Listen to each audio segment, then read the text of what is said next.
ভোলার চরফ্যাশনে তারাবি নামাজ পড়তে আসা এক শিশু শিকার হয়েছে। গেল শুক্রবার রাতে উপজেলার খাসমহল জামে মসজিদের ৩য় তলায় এই ঘটনাটি ঘটে। আহত শিশুটি বর্তমানে ভোলা সদর হাসপাতালে চিকিৎসাধীন রয়েছেন। এ ঘটনার জন্য দায়ী ব্যক্তির দৃষ্টান্তমূলক শাস্তির দাবি জানিয়েছে আহতের পরিবার। আর অভিযুক্তকে গ্রেফতারের জন্য কাজ শুরু করেছে পুলিশ।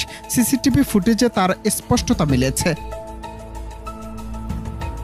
সিসিটিভির ফুটেজে দেখা যায়, গেল শুক্রবার তারাবি নামাজের সময় ঠিক 7:23 মাঝবয়সী এক ব্যক্তি 10 বছর বয়সী এক শিশুকে নিয়ে চরফ্যাশন খাসমহল জামে মসজিদের সামনে ঘোরাফেরা করছে। 7:29 সময় শিশুটি সহ পাঞ্জাবি টুপি পরা ওই মুসল্লি মসজিদের ভিতরে ঢুকছেন। এরপর পরেই শিশুটি মসজিদের 3য় তলায় নিয়ে যায়।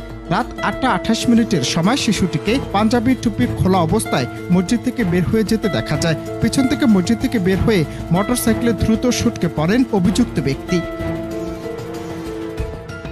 নির্যাতনের শিকার শিশুর পরিবার জানিয়েছে, শুক্রবার রাতে তারাবি নামাজ পড়তে আলিয়া মাদ্রাসা মসজিদে গেলে সেখানে তার সঙ্গী মামাতো ভাইকে খুঁজে না পেয়ে বেরিয়ে আসার পথে পাঞ্জাবি টুপি পরা এক ব্যক্তি তাকে ঘুরানোর প্রলোভন দেখিয়ে মোটরসাইকেলে তোলে। মাদ্রাসার মাঠ ও হেলিপ্যাড এলাকায় ঘুরানো শেষে কৌশলে শিশুটিকে খাসমহল জামে মসজিদের 3য় তলায় নিয়ে পরে ওই মসজিদে তারাবি নামাজ পড়তে আসা অন্য শিশুরা বিষয়টি দেখতে পেলে দ্রুত স্থান ত্যাগ করেন অভিযুক্ত ব্যক্তি।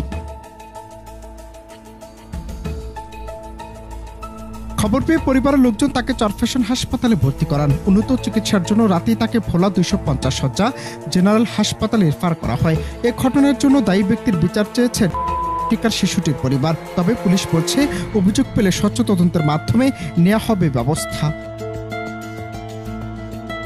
অনন্ত হাসান মাসুদ, বাংলা টিভি।